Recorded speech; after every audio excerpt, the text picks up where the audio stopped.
नमस्कार, आप देख रहे हैं अपना study YouTube channel study with लक्ष्य एकेडमी।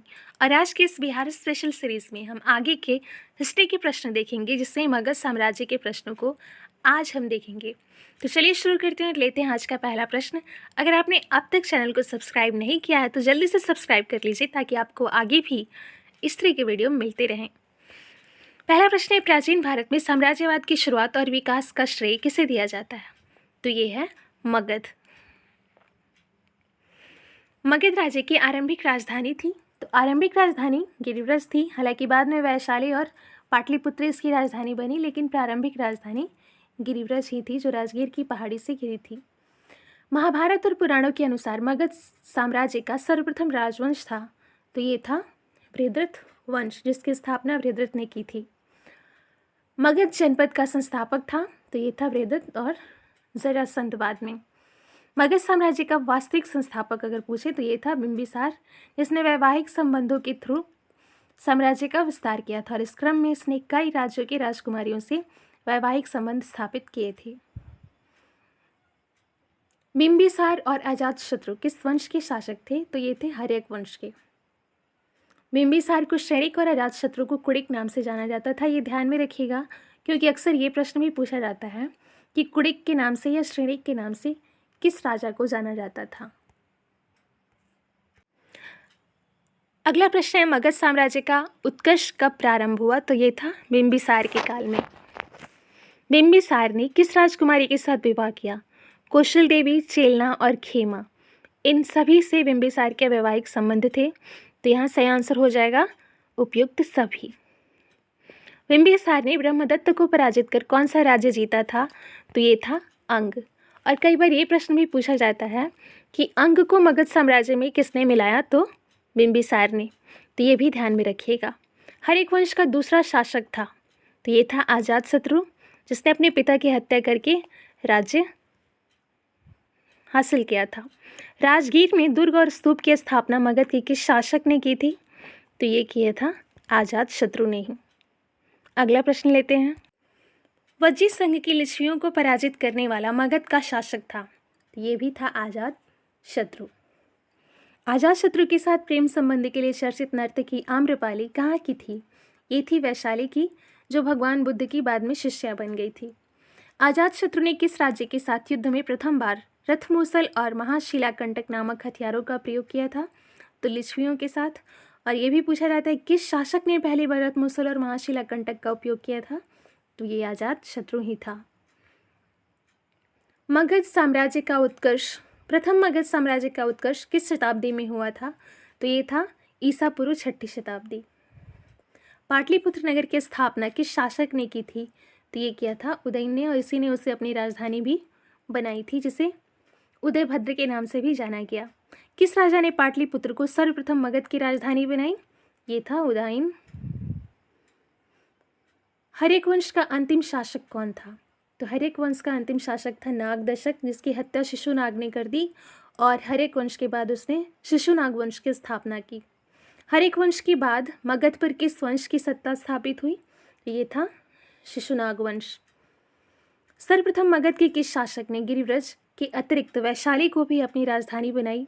तो ये था शिशुनाग।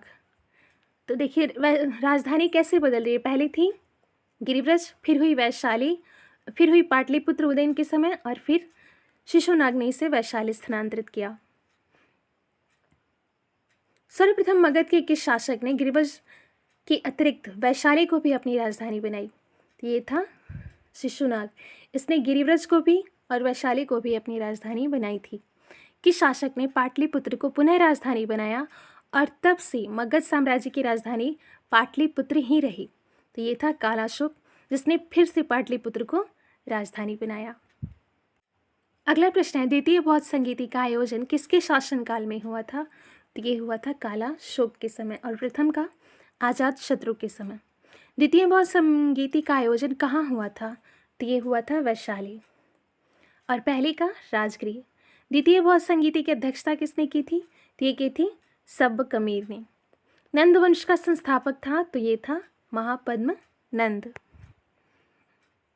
मगध साम्राज्य में कलिंग का विलय सर्वप्रथम किया था किसने? महापद्म नंद ने ही। कलिंग का विजय सबसे पहले महापद्मनंद ने किया था। मगध में कलिंग को सबसे पहले महापद्मनंद ने ही मिलाया था। निम्न में से मगध का कौन सा राजा सिकंदर महान का समकालीन था? तो ये था धनानंद। निम्न में से किस राजा ने पाटलिपुत्र को बसाया था? तो ये था उदयन, जैसा कि हमने पहले भी देखा। मगध के शासक आजाद शत्रु ने किसके आक्रमण के प्रतिरोध में गंगा और सोन के संगम पर अवस्थित पाटलिग्राम को सुरक्षित और किलों को सुसज्जित किया, जो आगे चलकर पाटलिपुत्र नगर बना? ये वैशाली के वज्जियों के।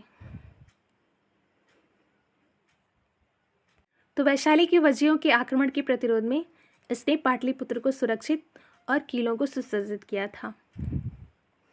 अगला प्रश्न है, मौर्य साम्राज्य की स्थापना कब हुई थी? ते हुई थी 320 ईसा पूर्व। यूनानी दूत मेगास्थनीज किसके दरबार में पाटलिपुत्र आया था? चंद्रगुप्त मौर्य की, जिसकी रचना है इंडिका। मेगास्थनीज का पाटलिपुत्र आगमन हुआ था 315 ईसा पूर्व। अगला प्रश्न लेते हैं, चंद्रगुप्त मौर्य के दरबार में मेगास्थनीज को भेजने वाला शासक था? तो ये था सेल्यूकस। इसे चंद्रगुप्त मौर्य ने पराजित किया था और इसकी बेटी से इसका वैवाहिक संबंध भी स्थापित हुआ था। किस शासक के शासनकाल के समय मगध पर 12 वर्षों का भीषण अकाल पड़ा था? तो ये था चंद्रगुप्त मौर्य का काल। चंद्रगुप्त मौर्य का प्रधानमंत्री था? तो ये थे चाणक्य। किससे मुक्ति दिलाने के कारण चंद्रगुप्त मौर्य को भारत का मुक्तिदाता कहा जाता है? यूनानियों से। वह स्रोत जिसमें पाटलिपुत्र के प्रशासन का वर्णन उपलब्ध है, तो वह है इंडिका।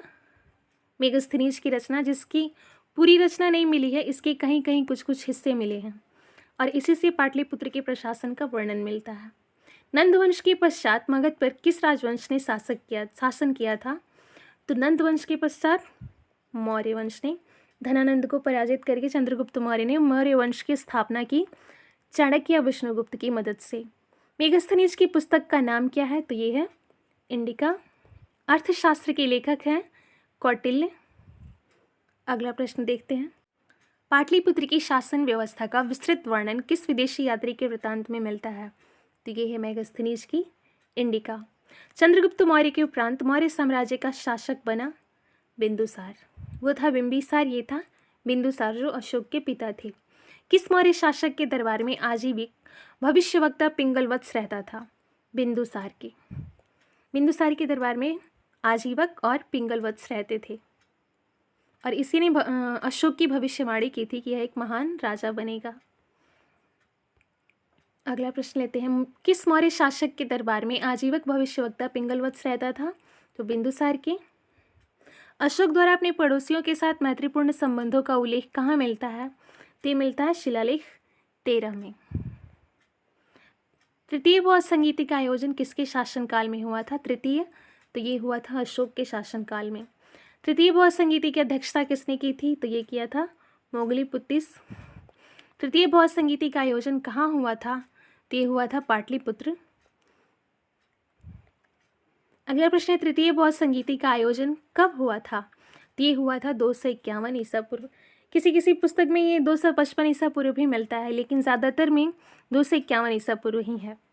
किस मौर्य शासक ने कलिंग पर विजय प्राप्त की? तो ये था अशोक और इसी के बाद इसका हृदय परिवर्तन भी हुआ।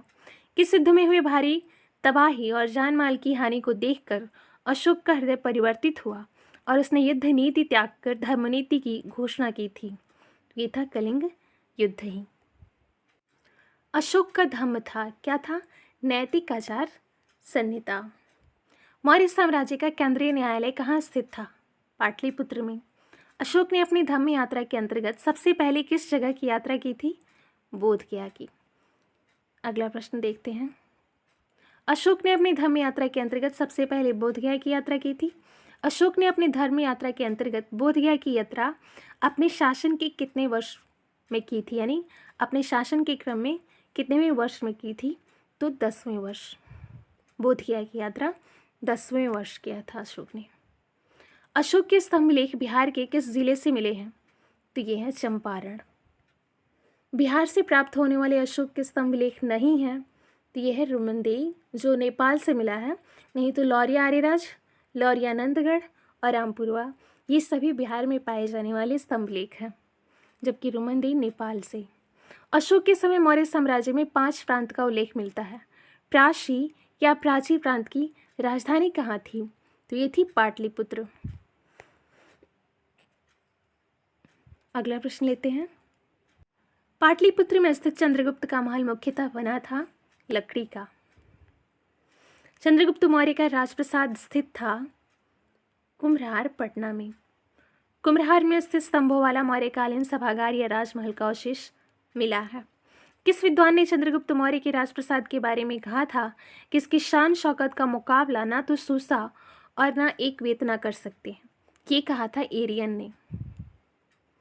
तो ये ध्यान में रखिएगा, ये एरियन का स्टेटमेंट था। चंद्रगुप्त मौर्य के राजप्रासाद के बारे में किसने कहा था? यह प्रसाद मानव कृति नहीं है वरन देवों द्वारा निर्मित है। तो ये कहा था फाह्यान ने। ये किसके काल में आया था? विक्रमादित्य द्वितीय के काल में ये आया था। और चंद्रगुप्त मौर्य के महल के अवशेष को देखकर इसने ऐसा कहा था कि शासक ने गया के निकट बराबर की पहाड़ियों में आजीविकों के लिए गुफाओं का निर्माण करवाया था। तो ये करवाया था अशोक ने। बाद में इसका जो दशरथ नाम का पोता था उसने भी इसमें और योगदान दिया था और उसने भी गुफा को आगे बढ़ाया था। ये 4 गुफा कौन कौन सी थी? तो सुदामा, विश्व झोपड़ी, चोपड़ और कर्ण। और बाद में दशरथ ने इसमें नागार्जुन गुफा भी बनवाई थी। गया के समीप नागार्जुनी की पहाड़ियों के प्रसिद्ध गोपी गुफा का निर्माण करवाया था। तो ये करवाया था दशरथ यानी अशोक के पौत्र ने। मौर्यकालीन चामर रेहड़ी यक्षी प्राप्त हुई है कहाँ से? दीदारगंज से। बिहार के किस स्थान से मौर्यकाल में बने जैन तीर्थंकरों की प्रतिमा प्राप्त हुई है? तो ये मिली है लोहानीपुर से। जैन तीर्थंकरों की प्रतिमा लोहानीपुर से। पाटलिपुत्र के नगर निर्माण की सुंदरता का वर्णन किसने किया है? मेगस्थनीज ने। नगर निर्माण और उसकी सुंदरता का वर्णन मेगस्थनीज ने किया है। वीडियो थोड़ा लंबा हो रहा है लेकिन हम इस सेक्शन को कंप्लीट कर ही लेते हैं। पाटलिपुत्र को किस शासक ने सबसे पहले अपनी राजधानी बनाई? तो ये था चंद्रगुप्त मौर्य। अशोक के शासनकाल में बौद्ध सभा किस नगर में आयोजित की गई थी? पाटलिपुत्र में। अगला प्रश्न देखते हैं।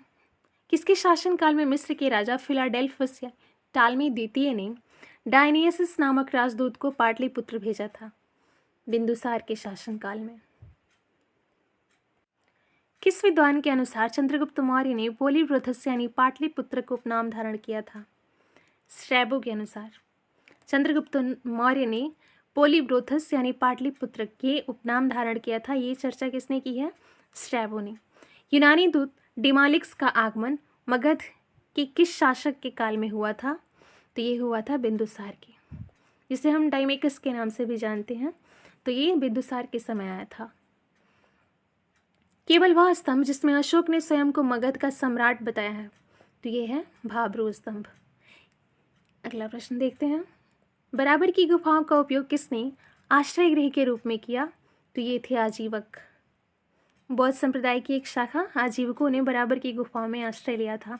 अशोक की राजधानी कहाँ थी? तो ये थी पाटलिपुत्र।